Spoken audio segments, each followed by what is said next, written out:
는 침노하는 자는 빼앗느니라 라는 제목으로 하나의 말씀 우리가 함께 보고자 합니다. 사람들은요, 무엇인가 자기의 기준에서 좋은 것을 보게 되면 여러 가지 태도를 취하게 됩니다. 어떤 사람은 이거 내 것이 되면 얼마나 좋을까 상상만 쭉 하는 사람들이 있지요. 여러분, 로또 사지도 않으면서 내가 로또에 당첨되면 이것도 해보고 저것도 해볼 텐데 막 상상하는 것을 즐거워하는 사람들이 있습니다. 근데 또 어떤 사람은요, 어떠한 자기가 좋아하는 것을 보고 나면 내가 그것을 취하리라, 내 것으로 만들리라 하면서 과정을 만들어가는 사람들이 있습니다. 여러분은 어떤 종류의 사람입니까? 여러분이 좋아하는 것을 딱 보게 되면요, 그것을 꿈꾸는 사람입니까? 아니면 그것을 얻고자 하는 그런 과정을 만들어가는 사람입니까? 학생 중에는요, 나 공부 잘하면 얼마나 좋을까, 내가 좋은 대학 가면 얼마나 좋을까, 맨날 좋을까 하다가 시간 다 보내고 놀다가 그냥 시험을 맞이하는, 수능시험을 맞이하는 사람들이 있습니다. 근데 어떤 친구들은요, 자신이 어떠한 원하는 대학을 꿈꾸면서 그 과정을 만들어가는데 힘을 내는 친구들이 있죠. 누가 그 꿈에 가까워지겠습니까? 과정을 만들어가는 사람이 그 꿈을 성취하도록 하겠죠. 또한 직장인도 마찬가지입니다. 자신이 높은 자리에 오르면 얼마나 좋을까, 연봉 오르면 얼마나 좋을까, 이렇게 꿈만 꾸는 것이 아니라 그러한 과정들을 힘있게 만들어가는 것, 특히 그냥 그 오르는 것만 좋아하는 것이 아니라 그 오르기까지의 과정을 즐거워하는 사람들이 있습니다. 누구보다도 강력한 사람이 되겠죠. 자신은 어떠한 공부하는 것을 즐거워하고 좋은 대학 가는 것을 목표로 두지만은 그 공부의 과정을 막 즐거워하는 친구들이 있어요. 아주 드문 친구들이죠. 이상한 아이가 될 수도 있고. 근데 그런 친구들은 꼭 자기의 꿈을 성취하게 됩니다. 직장인도 마찬가지입니다. 그냥 높은 지위를 꿈만 꾸는 게 아니라 그러한 과정들을 열심히 힘을 내어서 하나하나 자기의 어떤 영역을 확장시켜가고 자기의 어떤 성과를 맺어가면서 그러한 어떤 높은 자리에 오르게 되는 그런 과정을 만들어가는 걸 즐거워하는 사람들이 있죠. 그런 방식으로 성경의 인물 중에서 대단히 놀랍지만은 그다지 놀랍지 않은 사람이 등장합니다. 그 사람 오늘 우리가 읽은 본문 가운데 세례요한입니다. 세례요한은 어떻게 보게 되면요, 성경이 평가하기를 구약의 인물 중에서는요 최고인 것이죠.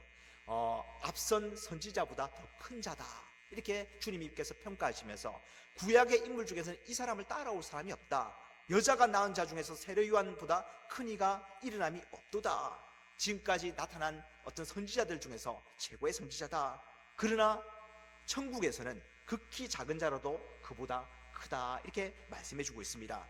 세례요한은요, 예수님을 바라보며 기다려야 했던 구약의 인물 중에서 가장 위대한 자였지만 예수 그리스도의 십자가의 복음을 믿어서 주님을 모시고 하나님 나라를 누리는 신약의 성도들에 비교하면요 오히려 작은 자에 불과하다는 말을 담아내고 있습니다.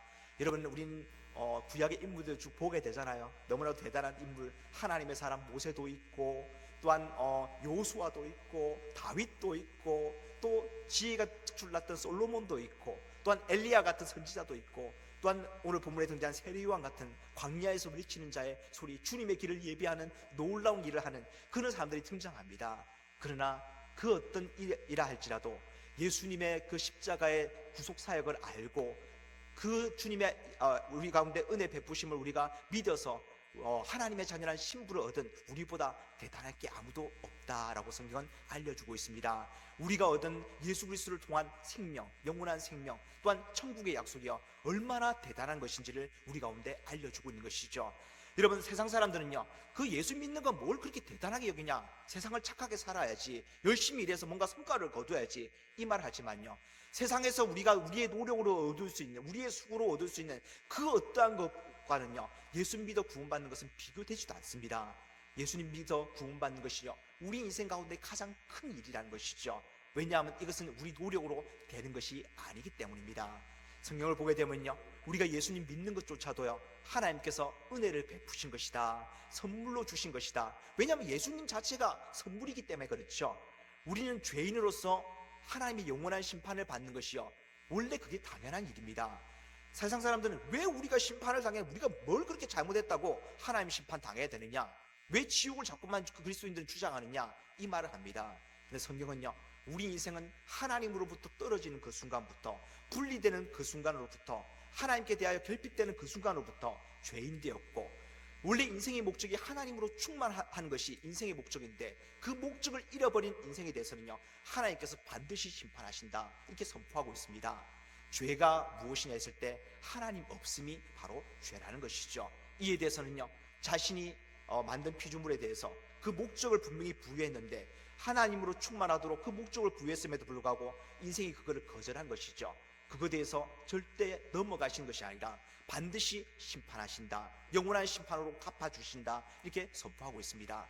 그러나 하나님께서는요, 자기 백성을 선택하셔서 은혜를 베푸시는데 그 죄에 대한 대가를 대신 지불해 주심을 통하여서 우리의 죄를 사하여 주시고 우리를 하나님의 자녀이자 백성으로 다시 삼아 주시고 또한 그 안에다가 하나님께서 하나님으로 충만할 수 있는 일을 우리 가운데 베풀어 가시는 것이죠. 이것을 한데 다 묶어서 말하면 뭐라고 부른가 하면 은혜라고 부릅니다. 은혜는 선물이거든요. 하나님께서 값없이 주시는 선물입니다. 자기 아들의 독생자 예수 그리스도를 통하여서 십자가를 지시고 우리의 죄를 대속하심을 통해서 우리의 죄를 사하여 주신 그 놀라운 일들, 우리의 어떤 노력과 수고로는 얻을 수 없는 놀라운 선물이라는 것이죠. 이거 받았다는 것 자체가 우리 인생은요, 그 어떤 다른 세상 인생들보다 훨씬 큰 자라는 것을 우리 가운데 알려줍니다. 심지어 구약의 최고의 인물로 보여주는, 또한 신약에 등장했던 여자에서 난 자 중에 가장 큰 자라고 불리는 세례 요한보다도 더 큰 자다. 천국 복음을 알고 그 천국의 초청을 받게 되는 자들이 세례 요한보다 다 큰 자들이다, 이렇게 말씀해 주고 있습니다. 근데 오늘 본문에 보게 되면요, 세례 요한이 이제 옥에 갇혀가지고 제자들을 보내게 됩니다. 예수님께 물어보죠. 오실 그이가 당신 이온이니까 우리가 다른 일을 또 기다려야 됩니까? 이렇게 물어봅니다. 그때 주님께서는요, 그 세례 요한에 대해서 답을 주시는데 보지 않았느냐?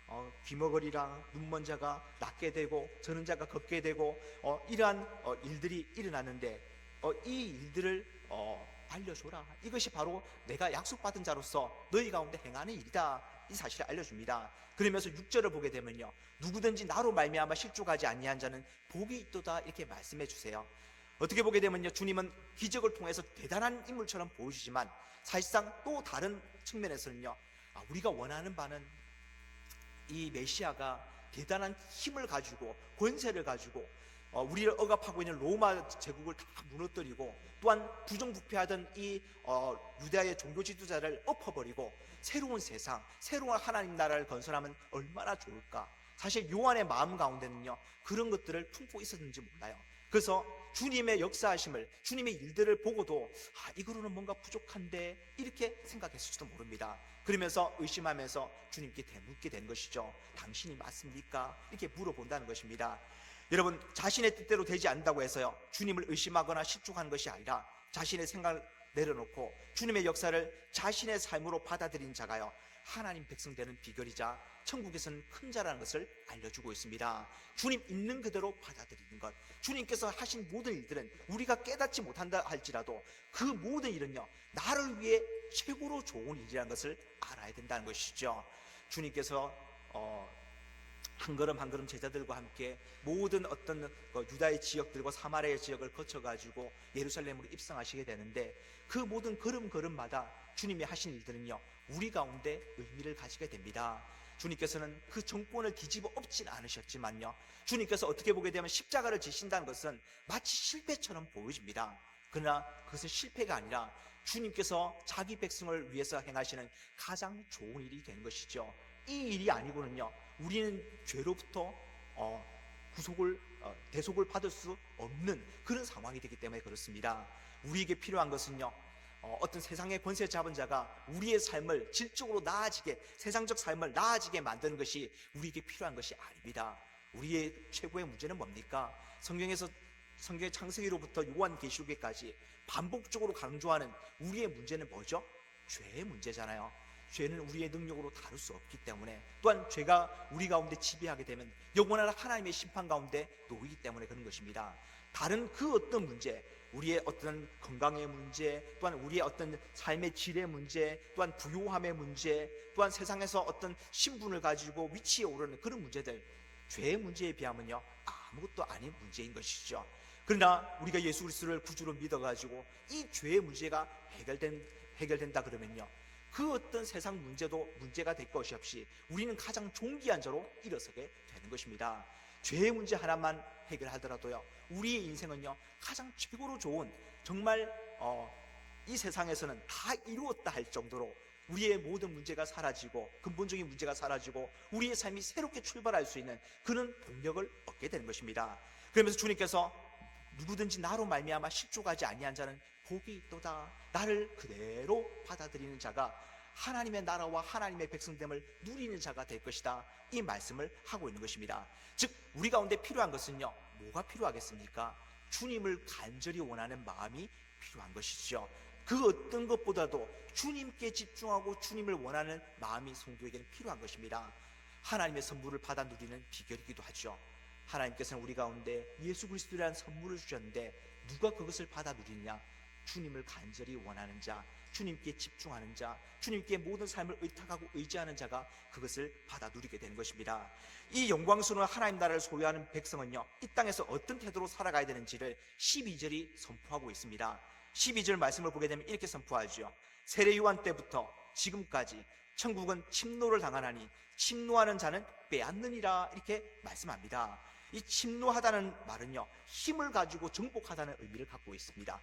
근데 이 단어는 세상의 어떤 악한 세력을 또는 능력을 의미하는 것이 아니에요. 그냥 뭔가 땅을 빼앗기 위해서 침노하는 것이 아니라 정말 가치 있는 것을 얻고자 하는 그런 의지, 열심, 수고를 의미한다고 볼 수 있습니다. 이 바리새인들과 서기관들처럼요, 자신의 의와 전통 또한 세상의 기득권에 매여가지고 하나님 나라를 거절하는 자들과 달리 자신의 무력함과 죄인됨을 겸손히 인정하고 오직 예수 그리스도의 은혜와 그 통치만을 사모하면서 강력한 열정으로 주님께 달려드는 자라고 볼 수 있는 것이죠. 주님께 달려드는 자가 주님을 얻고 천국을 얻는다는 것입니다. 이것을 가리켜 믿음이라고 표현하는 것이죠.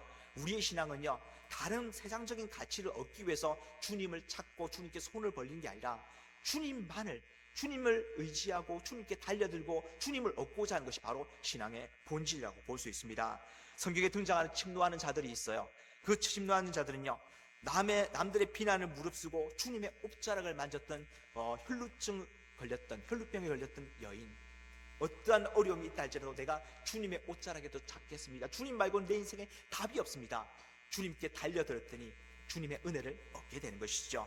또한 개들도 제 주인의 상에서 떨어지는 부수기를 먹나이다, 이렇게 외쳤던, 주님을 붙들었던 가나안 여인, 자신은 이방 여인이지만은 주님, 내가 이방인으로서 유대인들에 비해서는 개처럼 여기지만 개들도 주인의 상에서 떨어지는 부스러기도 먹습니다. 주님께 그런 부스러기 같은 은혜만 주어진다 할지라도 내 삶이 달라질 줄 믿습니다. 나는 주님을 원하고 있습니다. 이렇게 달려들었을 때 그에게 주님의 은혜가 임하게 되는 것이죠. 또한 지붕을 뚫고라도 자기 친구를 이제 주님께 만나게 하고자 했던 그 친구들은요, 이제 중평평으로 쓰러진 친구들을 지붕을 뚫고 이제 줄을 달아서 내리게 되잖아요. 그래서 주님께서 하시는 말씀이 뭡니까? 소자야, 내 죄가 사함을 받았느니라. 우리의 인생의 근본적인 문제가 무엇이고 하나님의 역사가 무엇인지를 우리 가운데 알려주는 것이죠. 그리고 또한 고침을 받게 됩니다. 이들은 모두 세상의 조건이나 자신의 자격을 본 것이 아니라 오직 주님이 아니면 안 됩니다 라는 간절한 열망으로 하나님 나라의 은혜를 향한 결연한 발걸음을 내디뎠던 자들이라고 볼 수 있죠. 주님은 바로 이러한 열정과 거룩한 집념을 가진 자들이 하나님 나라의 복과 은혜를 소유하게 될 것이다, 또는 하나님 나라를 차지하고 빼앗게 될 것이다, 이렇게 말씀해 주고 있습니다. 주님은 천국에 대해서 침범하는 자를요, 불편하게 여기시는 게 아니라 환영하신다는 것이죠. 우리의 마음 가운데 요구하시는 바가 너 그냥 천국을 멍하니 꿈꾸면서 바라보지 말고 그것을 향해 달려드는 자가 되라, 주님을 향해 달려드는 자가 되라, 이 말씀을 하고 있는 것입니다. 우리의 신앙생활은요, 그냥 꿈꾸는 자가 돼서는 안 됩니다. 그냥 나 공부 잘했으면 좋겠네, 또한 내 직장에서 좀 높은 자리에 올랐으면 좋겠네, 이런 꿈만 꾸는 것이 아니라 주님께서 귀한 것을 보여주실 때는요, 천국을 보여주시고 주님을 나타내 보여주셨을 때는 주님, 내가 주님 앞으로 나아갑니다, 내가 달려들겠습니다, 주님 당황하지 마시고 나를 맞아주시옵소서, 그렇게 원하는 자들에게는요, 얼마든지 주님께서는 주님의 은혜를 내어주신다라고 선포하고 있습니다. 혹시 현실의 한계와 감옥 같은 상황에 가려져 가지고 주님의 일하심을 의심하며 미지근한 신앙으로 머물러 있지는 않습니까? 오늘 말씀 15절을 보게 되면 귀 있는 자는 들을지어다 하시는 주님의 음성에 반응하시기를 바랍니다. 주님께서 하시는 말씀, 너희 침노하는 자는 빼앗을 수 있다, 그냥 멍하니 바라보지 못하고 나는 바라보면서 나는 연약해서 도저히 얻을 수 없습니다, 이런 소리 하지 말고 달려들어 봐라. 그러면 너희는 얻게 될 것이다. 이렇게 우리 가운데 약속해 주시고 또한 우리 가운데 명령해 주고 있습니다. 천국은 마치 밭에 감추인 보화와 같다, 이 말씀이 있잖아요. 뭐 해야 됩니까? 뭐 해야 됩니까? 집에 가서 몽땅 팔아가지고 그 밭을 사야 되는 것이죠. 우리의 삶의 모든 수고와 열정과 우리의 어떤 주어진 가치들 사용해가지고 주님만을 찾고자 몸부림치고 또한 간절함을 드러내며 열심을 다하고 수고를 다해서 주님께 다가가야 되는 것입니다. 이러한 자들에게는요, 천국이 멀지 않아요. 이미 그에게 주어져 있는 것입니다. 우리의 삶 가운데 세상 바라보지 말고 세상 가치 얻고자 하지 말고 주님 바라보고 주님 나라 바라보는 저와 여러분 되기를 간절히 바랍니다. 오늘도 철로역정 이어서 우리가 좀 보고자 합니다. 이 말씀을 기반으로 해가지고 우리 하나씩 좀 들여다보기를 원합니다. 철로역정 2부예요 여러분. 1부는 이제 지나가고 2부로서 이제 크리스찬의 아내와 그 아이들이 아버지가 갔던 그 천성을 향해서 나아가는 발걸음을 보여주고 있습니다. 이 크리스티아나는요, 과거 남편이 그렇게도 탄식하면서 그녀와 아들들을 보고 함께 떠나자고 애원하였지만 자신이 그의 부탁을 묵살했던 일이 자신을 괴롭게 하였다, 이렇게 말하고 있습니다. 크리스찬이 간절함을, 천국에 대한 간절함을 품을 때 이 크리스티아나는 그것을 별거 아닌 것으로 봤죠. 근데 남편이 들어간 다음에 자기에게 그 간절함이 주어지기 시작한 것입니다. 간절히 나도 남편 따라 갈 걸, 이렇게 후회하는 것이죠. 이 크리스티아나가 이제 용기를 내서 아이들한테 말합니다. 처음에 자기가 아이들도 못 가게 하고 자기도 안 가려고 했는데 아이들한테 용기 내어서 말할 때, 차라리 그때 우리가 아버지를 그냥 따라갔으면 좋았을 걸. 아버지가 좋다는 건 나는 못 봤지만은 그때 좋다 할 때 그냥 따라갈 걸 그랬어. 내가 좋은 것을 알아보지 못했던 것, 그냥 그때 알아보지 못하더라도 따라갔으면 좋은 것을 얻었을 텐데, 이런 후회를 하게 됩니다. 그때 아이들도 마찬가지도요. 그때 아버지가 머리가 이상해진 것이 아니라 죽음의 심판으로부터 도망갈 수 있는 광명의 빛으로 인도함을 받았다는 것을 이제야 내가 깨달았구나, 그게 좋은 것인지 이제 깨달았다, 이렇게 고백하는 것이죠. 그러면서 이제 그때 크리스티아나의 말을 들은 아이들은 그때 일을 후회하면서 화 있을진저 그날이여 라며 함께 울었더라. 지금의 마음은 어떠한 것이죠? 아내도 크리스티아나도 아이들도 이 천성에 대한 간절함을 가지기 시작했다는 것입니다. 그 간절함에 바로 반응하게 되죠. 하나님께서 천성에서 한 명을 보내게 됩니다. 비밀이라는 자를 보내가지고 그녀의 집의 문을 두드리기 시작합니다. 그리고 그 집에 들어가서 당신이 높은 곳으로 오고 싶어 한다는 사실을 천성에 전하여 줬습니다, 이렇게 알려줍니다. 그리고 하나님께서 그녀를 천성으로 초청하신다는 편지를 전해주게 된 것이죠. 간절함이 있을 때 하나님께서는 그 마음의 중심을 아시고 얼마든지 초청장을 내밀어 주신다는 것입니다. 그리고 높은 곳을 향하는 순례길에 앞서가지고 기쁨이 오기 전에 고난이 반드시 있다는 이 사실을 명심하기를 바랍니다. 이제 저 평원 저쪽에 있는 좁은 문으로 가십시오. 아무쪼록 시급히 떠나시기 바랍니다. 여러분, 우리가 천국에 대한 소망을 딱 주어질 때는요, 즉시로 움직이기 시작해야 됩니다. 조금만 시간이 지체되면요, 또 세상의 가치가 들어와가지고 천국의 귀함을 잊어버리도록 만들게 돼요. 우리 가운데 재물이 너무 많이 주어지는 것, 또는 너무 신분상승, 세상적 어떤 지위가 높아지는 것 별로 좋지는 못해요. 부자가 천국에 들어가는 것이 너무 어렵다 하신 주님의 말씀처럼 우리에게 재물이 우리가 관리하기 힘든 만큼 들어오게 되면요, 그것이 우리를 지배하고 높은 자리도 마찬가지게 되는 것이죠. 그냥 가장 좋은 주님의 나라와 또한 주님의 일과 주님의 은혜가 주어지게 되면요, 그것을 얻고자 달려가는 것이 우리 가운데 필요한 것입니다. 그리고 이제 그들이 막 출발하려는 무렵에 크리스티아나의 이웃 부인 둘이 와가지고 문을 두드리게 됩니다. 한 명은 그녀의 출발을 막으려고 합니다. 근데 크리스티아나는요, 천성에 가고자 하는 자신의 굳센 의지를 드러냅니다. 당신도 나와 함께 가십시오. 내가 가고자 하는 곳은 정말 좋은 곳입니다, 이렇게 알려주기 시작합니다. 그러나 겁쟁이 부인은요, 그것을 무시하고 또 그냥 떠나가 버리게 되죠. 도저히 말릴 수가 없거나 이 가고 싶은 길로 가세요 하면 떠나버립니다. 근데 둘 중에 한 명이었던 자비심이라는 여인은요, 크리스티아나의 변화와 천성을 향한 그 간절함을 보고 나도 이 여인을 따라가야지, 크리스티아나를 따라가야지, 그렇게 순례길에 동행하고자 합니다.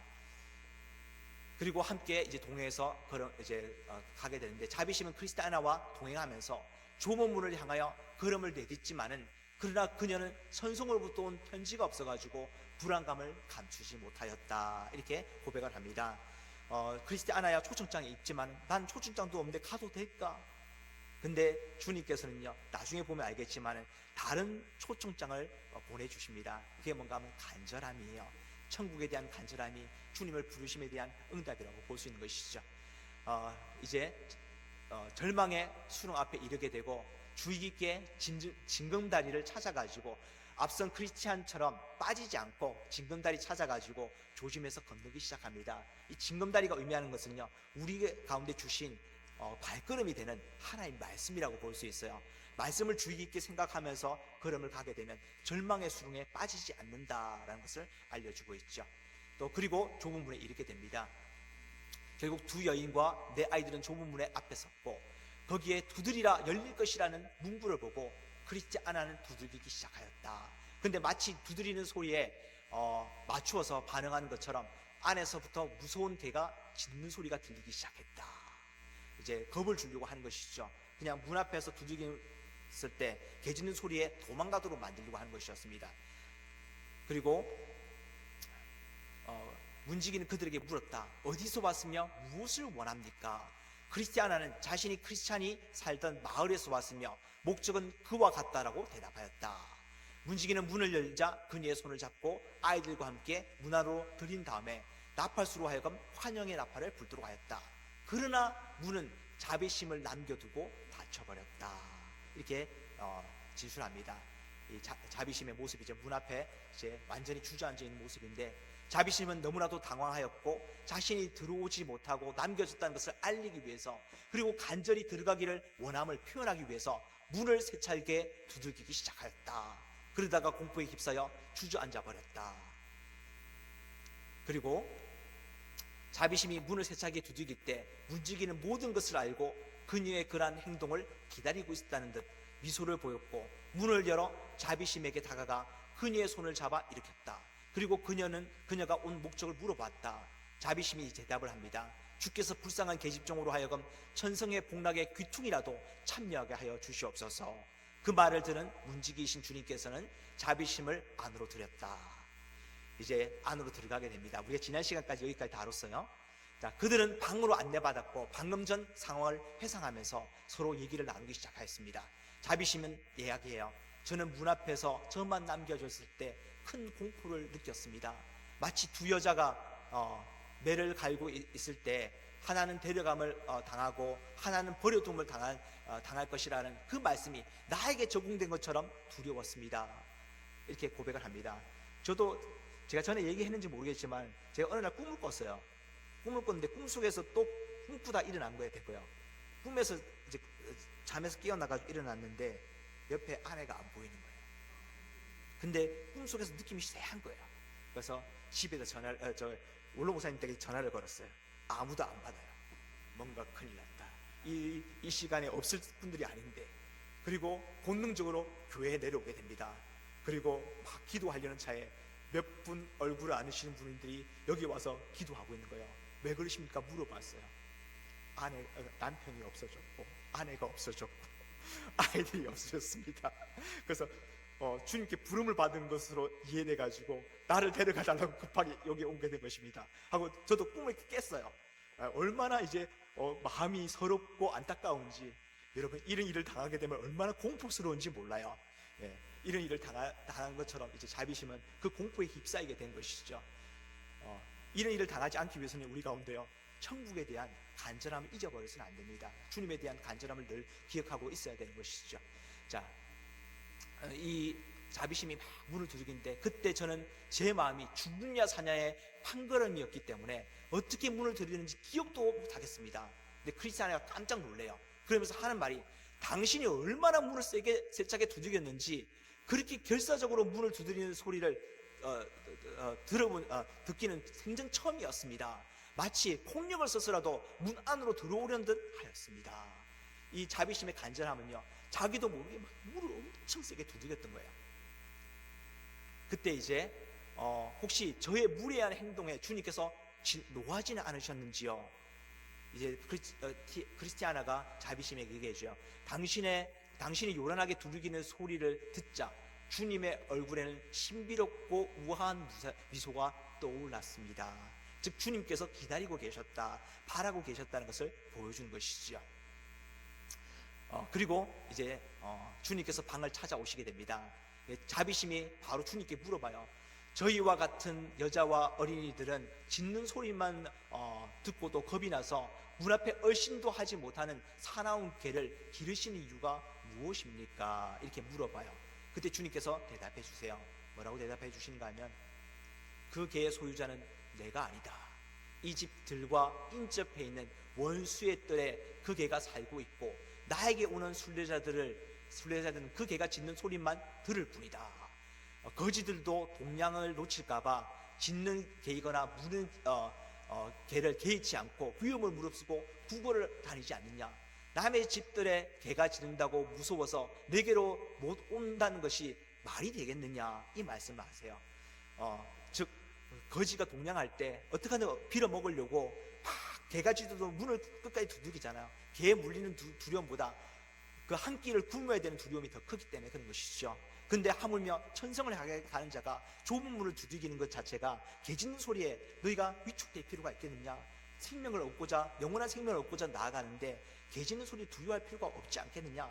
내가 그 개를 쫓지 아니하고 그 집에 내버려둔 이유가 뭔가 하면 너희들이 얼마나 간절한지를 보기를 원합니다, 이 말씀을 하세요. 즉 주님께서 우리 가운데 우리의 모든 필요들을 제공해 주시지만 우리 가운데 한 가지를 요구하십니다. 우리의 무슨 공로나 수고나 이런 것들을 원하시는 것이 아니라 얼마만큼 주님께서 주고자 하는 것에 대해 간절한지를 요구하신다는 것이죠. 우리의 모습을 잘 돌아보기를 원합니다. 우리 가운데 필요한 것은요, 천국에 대한 간절함이라고 볼 수 있습니다. 주님께 대한 간절함이 필요한 것이죠. 우리의 삶 가운데 하루라도 이러한 마음이 놓치지 않으려고 몸부림쳐야 됩니다. 유명한 설교자였던 마틴 로이드 존스 목사님이요, 자기 집무실에서 울고 있었어요.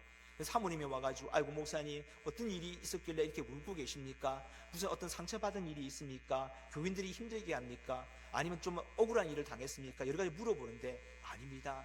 내가 오늘 주님의 십자가를 생각하는데 마음에 감동이 없어가지고 그것이 너무 괴롭고 안타까워서 웁니다, 이렇게 고백을 해요. 여러분, 우리의 삶이 그런 모습이 돼야 되는 것이죠. 매일마다 주님의 십자가, 그 십자가로 말미암아 내가 살았노라, 나의 죄를 용서받았고 나는 주님의 자녀가 되었노라, 이러한 감격이 늘 있어야 되는 것입니다. 그리고 우리 입에는 뭐가 나와야 돼요? 주님을 향한 감탄이 나오기 시작해야 되는 것이죠. 그러한 모습들이요, 마치 좁은 문을 두들기는, 막 힘차게 두들기는 그런 자비심의 모습과 같은 것입니다. 우리의 매일의 삶이 그런 모습이 일어나기를 원합니다. 매일마다 아침마다 일어나서 냉장고를 열어보는 것이 아니라 주님을 향한 기도의 문을 두들기면서, 주님 내가 오늘 깨어났습니다. 주님 나를 맞아주시고 오늘도 나를 인도해 주시고 주님과 동행하는 그런 놀라운 하루가 될 수 있도록 인도하여 주시옵소서. 그 인도하심 가운데 내 한 걸음 한 걸음이 주님의 나라를 향해서 주님께서 인도하시는 그 걸음이 될 수 있도록 주님 역사하여 주시옵소서. 그렇게 구할 수 있는 저와 여러분 되기를 간절히 주님의 이름으로 축원합니다. 기도하겠습니다.